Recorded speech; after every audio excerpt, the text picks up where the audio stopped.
Hi viewers, ഞാൻ നിങ്ങളുടെ പൗർണമി. ഒരു കുട്ടിയുടെ ആദ്യത്തെ 3 വർഷം എന്ന് പറയുന്നത് ഭയങ്കര ക്രൂഷ്യലായിട്ടുള്ളൊരു ടൈമാണ്. അവരുടെ ക്യാരക്ടർ, അതുപോലെ അവരുടെ പേഴ്സണാലിറ്റി എല്ലാം മോൾഡ് ചെയ്തെടുക്കേണ്ടുന്ന ഒരു പ്രായമാണ് ഈ ആദ്യത്തെ 3 വർഷം. നമ്മളുടെ ഗൈഡൻസ് ഒത്തിരി ആവശ്യമുള്ളൊരു സമയമാണത്. അപ്പോൾ എങ്ങനെയാണ് അവരെ ഗൈഡ് ചെയ്യേണ്ടതെന്നുള്ളത് ഞാൻ 7 പോയിൻ്റായിട്ട് ഈ വീഡിയോയിൽ പറഞ്ഞുതരാം. ആദ്യത്തെ പോയിൻ്റ് എന്ന് പറയുന്നത് സ്ക്രീൻ ടൈം ലിമിറ്റ് ചെയ്യുക എന്നുള്ളതാണ്. 18 മാസത്തിൽ താഴെയുള്ള കുട്ടികൾക്ക് ഒരു രീതിയിലും 1 മിനിറ്റ് പോലും സ്ക്രീൻ ടൈം കൊടുക്കാതിരിക്കണം എന്നാണ് ഡോക്ടേഴ്സ് പറയുന്നതും അതുപോലെ തന്നെ പല സ്റ്റഡീസിലും കണ്ടുപിടിച്ചിട്ടുള്ളതും. അത് അവരിൽ ഒരു വല്ലാത്ത അഡിക്ഷൻ ഉണ്ടാക്കും. സംശയം ഉണ്ടെങ്കിൽ നിങ്ങളൊന്ന് ട്രൈ ചെയ്ത് നോക്കുക. ആ കുട്ടി ഫോൺ ആവശ്യപ്പെടുമ്പോൾ തരില്ല എന്ന് പറഞ്ഞു നോക്കിക്കേ, അപ്പം മനസ്സിലാവും ആ കുട്ടി അത് എന്തോരം ഇൻഫ്ലുവൻസ് ചെയ്തിട്ടുണ്ടെന്നുള്ളത്. ഭയങ്കരമായിട്ട് വാശി പിടിക്കും, ഉരുളും കരയും സാധനങ്ങൾ വലിച്ചെറിയും. ഇതൊക്കെ തന്നെ ആ അഡിക്ഷൻ കാരണമാണ്. സോ ആ അഡിക്ഷൻ ഉണ്ടാകാതിരിക്കണം എന്നുണ്ടെങ്കിൽ സ്ക്രീൻ ടൈം നമ്മൾ ലിമിറ്റ് ചെയ്യണം. ഇനി 18 മാസത്തിനും 24 മാസത്തിനും ഇടയിലുള്ള കുട്ടികൾക്ക് എന്തെങ്കിലും ഒരു എഡ്യൂക്കേഷണൽ പേർപ്പസിനായിട്ട് നമുക്ക് കുറച്ചൊക്കെ കാണിച്ചു കൊടുക്കാനായിട്ട് പറ്റും. അതുപോലെ തന്നെ ഫാമിലി മെമ്പേഴ്സിന് വീഡിയോ കോൾ ചെയ്യാനൊക്കെ കുറച്ച്, അധികമൊന്നും അല്ല എങ്കിലും ഒരു 10 മിനിറ്റോ 15 മിനിറ്റോ ഒക്കെ വീഡിയോ കോൾ ചെയ്യാനൊക്കെ അലോ ചെയ്യാനായിട്ട് പറ്റും. അപ്പോൾ പലരും പറയുന്നൊരു കാര്യമുണ്ട്, കുട്ടി ഫോൺ കൊടുത്താലേ കഴിക്കുന്നുള്ളൂ, ഫോൺ കൊടുത്താലേ എൻഗേജ്ഡ് ആയിട്ട് ഇരിക്കുന്നുള്ളൂ. നമ്മൾക്കൊക്കെ ഫോൺ തന്നിട്ടാണോ നമ്മളെ എൻഗേജ്ഡ് ആയിട്ട് ഇരുത്തിയിട്ടുണ്ടായിരുന്നത് നമ്മളുടെ പാരൻസൊക്കെ? അല്ല, ഒരിക്കലും അല്ല. അവരോട് സംസാരിക്കാനുള്ള സമയം കണ്ടെത്തുക എങ്കിൽ മാത്രമേ അവരിൽ ലാംഗ്വേജ് ഡെവലപ്മെൻറ്റ് ഉണ്ടാവുകയുള്ളൂ. ഇതാണ് രണ്ടാമത്തെ പോയിന്റ്. നമ്മൾ അവരോട് ഒരുപാട് സംസാരിക്കണം, പാട്ട് പാടി കൊടുക്കണം, അവരെ പാട്ട് പാടാനായിട്ട് പ്രോത്സാഹിപ്പിക്കണം, അവർക്ക് കഥകളൊക്കെ വായിച്ചു കൊടുക്കണം. ശബ്ദത്തിൽ ഉറച്ച് ഓരോ വാക്കും സ്ഫുടമായിട്ട് ഇങ്ങനെ വായിച്ചു കൊടുക്കുമ്പോഴത്തേക്ക് ആദ്യം ശ്രദ്ധിക്കുന്നതായിട്ട് നമുക്ക് മനസ്സിലാവും, പിന്നെ റിപ്പീറ്റ് ചെയ്യാനായിട്ട് ശ്രമിക്കും, പിന്നെ അവർ തന്നെ ഇങ്ങോട്ട് ഇത്തരം കമ്മ്യൂണിക്കേഷന് വേണ്ടിയിട്ട് ഇൻട്രസ്റ്റ് കാണിക്കുന്നതായിട്ട് പാരൻസിന് ശ്രദ്ധിച്ചാൽ മനസ്സിലാകും. ഇനി മൂന്നാമത്തെ കാര്യം എന്ന് പറയുന്നത് കുഞ്ഞു പ്രായത്തിൽ തന്നെ ഹെൽത്തി ആയിട്ടുള്ള ഫുഡ്സ് കഴിക്കാനായിട്ട് അവരെ പ്രോത്സാഹിപ്പിക്കണം. ചെറിയ രീതിക്കൊക്കെ അവർക്ക് മധുരം കൊടുക്കുക, നമ്മളും കഴിക്കുന്നതല്ലേ എന്നുള്ളൊരു രീതിക്ക് നമ്മൾ അവരെ കൊണ്ടുവരികയാണെന്നുണ്ടെങ്കിൽ അവരിൽ ആ ക്രേവിങ് ഉണ്ടാക്കും. ചെറിയ പ്രായത്തിൽ തന്നെ അവർക്ക് താല്പര്യം ഉണ്ടാവുന്ന ടേസ്റ്റ് വളരെ കുറച്ച് മാത്രം കൊടുത്തിങ്ങനെ കൊതിപ്പിക്കുമ്പോഴത്തേക്ക് അത് വീണ്ടും വീണ്ടും വേണം എന്ന് അവർക്ക് തോന്നും. അതിനേക്കാളും ഭേദം തരില്ല എന്ന് പറയുന്നതാണ്.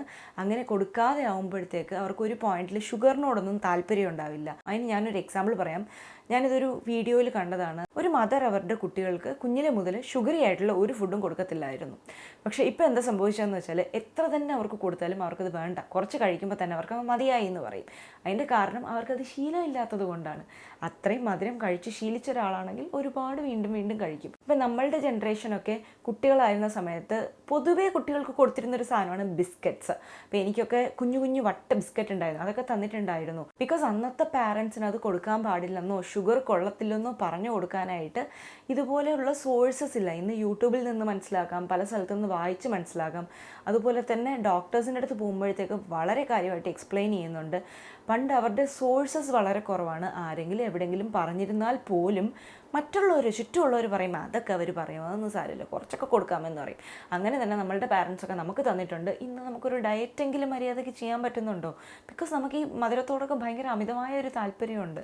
അപ്പോൾ അത് നിങ്ങളുടെ കുട്ടിക്ക് വരാതിരിക്കണം എന്നുണ്ടെങ്കിൽ തീർച്ചയായിട്ടും നിങ്ങൾ ആ കൊടുക്കുന്ന ഷുഗറും അതുപോലെ ഫ്രൈഡ് ഐറ്റംസും ഒക്കെ ഒന്ന് ലിമിറ്റ് ചെയ്യണം. അത് അവരുടെ ഫ്യൂച്ചറിൽ അവരെ ഒരുപാട് ഹെൽപ്പ് ചെയ്യും. അപ്പോൾ കുഞ്ഞു പ്രായത്തിൽ തന്നെ ഒരുപാട് ഫ്രൂട്ട്സ്, വെജിറ്റബിൾസ് ഒക്കെ അവരുടെ ഡയറ്റിൽ ആഡ് ചെയ്യാനായിട്ട് നോക്കുക. ആദ്യം ഒന്നും കഴിക്കത്തില്ല എങ്കിലും അത് തന്നെ വീണ്ടും വീണ്ടും പ്രൊവൈഡ് ചെയ്യുമ്പം ഓട്ടോമാറ്റിക്കലി അവർ കഴിച്ചു തുടങ്ങും. വെറൈറ്റി ആയിട്ടുള്ള ഫുഡ് ഐറ്റംസ് ട്രൈ ചെയ്ത് നോക്കുക. സെയിം ഫുഡ് വീണ്ടും വീണ്ടും കൊടുക്കുമ്പോഴത്തേക്ക് അവർക്ക് അത് മടുക്കും. നമ്മൾ എന്താണോ കഴിക്കുന്നത്, മധുരമൊക്കെയാണോ നമ്മൾ കഴിക്കുന്നത് എന്നുള്ളത് നമ്മളുടെ വായിക്കകത്തോട്ട് നോക്കിക്കൊണ്ടിരിക്കും.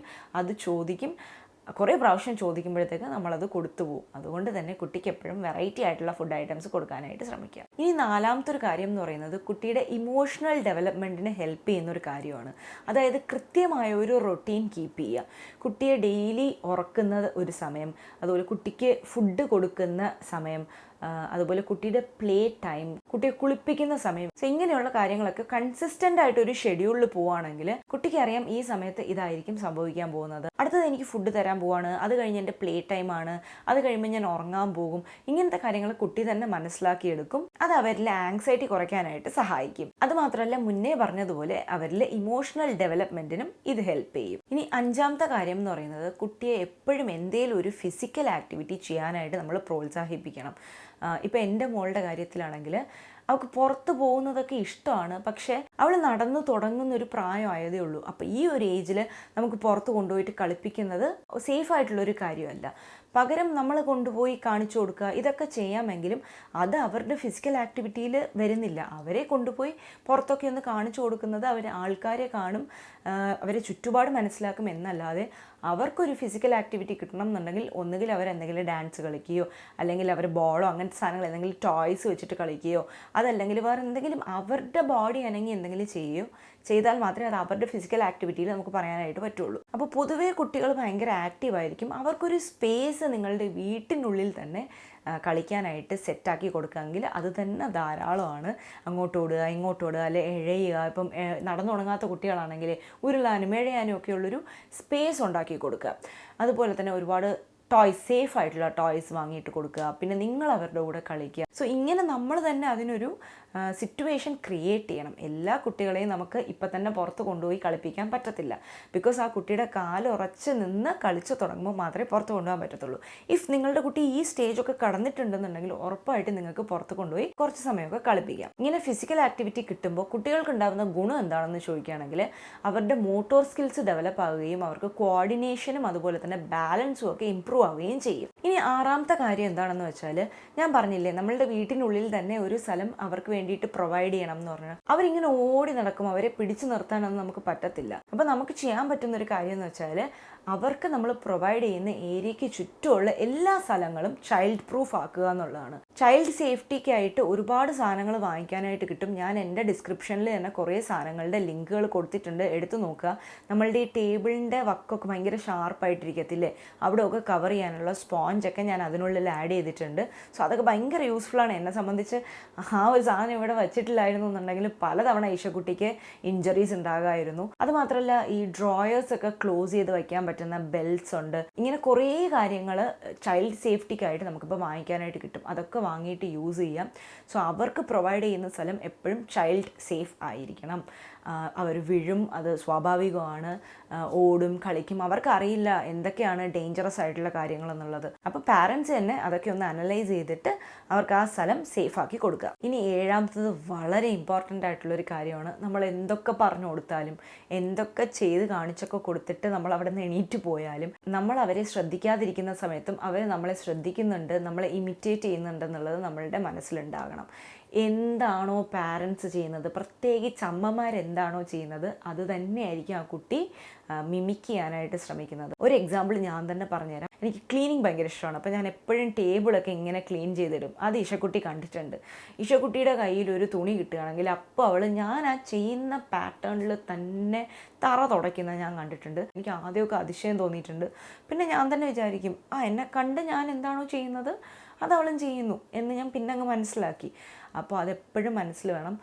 നമ്മളെപ്പോഴും സമാധാനമായിട്ട് സംസാരിക്കാനും മറ്റുള്ളവരോട് വഴക്കുണ്ടാക്കാതിരിക്കാനും ശ്രമിക്കണം. അതുപോലെ തന്നെ ആരെയെങ്കിലും കുറിച്ച് നമ്മൾ എന്തെങ്കിലും മോശം പറയുന്നുണ്ടെങ്കിൽ ആ കുട്ടി അത് കേൾക്കാതിരിക്കാനായിട്ട് ശ്രമിക്കുക. മാക്സിമം ആരെപ്പറ്റി ഒന്നും പറയാണ്ടിരിക്കാനായിട്ട് ശ്രമിക്കുക. അതുപോലെ തന്നെ പാരൻസ് തമ്മിൽ സംസാരിക്കുമ്പോഴും വളരെ സ്നേഹത്തോടെ സംസാരിക്കുന്നത് ഈ കുട്ടി കാണുകയാണെങ്കിൽ തീർച്ചയായിട്ടും അത് നല്ലൊരു ഇമ്പാക്റ്റ് ആ കുട്ടിയുടെ ക്യാരക്ടറിൽ ഉണ്ടാക്കും. സോ ഇത്രയും കാര്യങ്ങൾ ശ്രദ്ധിച്ചാൽ തന്നെ വളരെ സേഫായിട്ടുള്ള ഹാപ്പി ആയിട്ടുള്ളൊരു എൻവിറോൺമെൻറ്റ് ആ കുട്ടിക്ക് പ്രൊവൈഡ് ചെയ്യാനായിട്ട് പറ്റും. ആ കുട്ടിയുടെ ഫ്യൂച്ചറിന് വേണ്ടിയുള്ള ഒരു സ്ട്രോങ് ഫൗണ്ടേഷൻ നിങ്ങൾ ഇപ്പം തന്നെ പ്രൊവൈഡ് ചെയ്യുന്നതായിട്ട് വേണം ഇതിനെ കാണാനായിട്ട്. ഈ ടിപ്സൊക്കെ തന്നെ ട്രൈ ചെയ്ത് നോക്കുക. നിങ്ങൾ ഇതിൽ ഏതൊക്കെയാണ് ഫോളോ ചെയ്തിട്ടുള്ളത് എന്നുള്ളത് കമൻറ്റ് ബോക്സിൽ മറക്കാതെ പറയുക. വീഡിയോ ഇഷ്ടമായെങ്കിൽ ലൈക്ക് ചെയ്യുക, ഷെയർ ചെയ്യുക, കമൻറ്റ് ചെയ്യുക, സബ്സ്ക്രൈബ് ചെയ്യുക. മറ്റൊരു വീഡിയോയിൽ കാണുന്നവരെ ടേക്ക് കെയർ, ബൈ.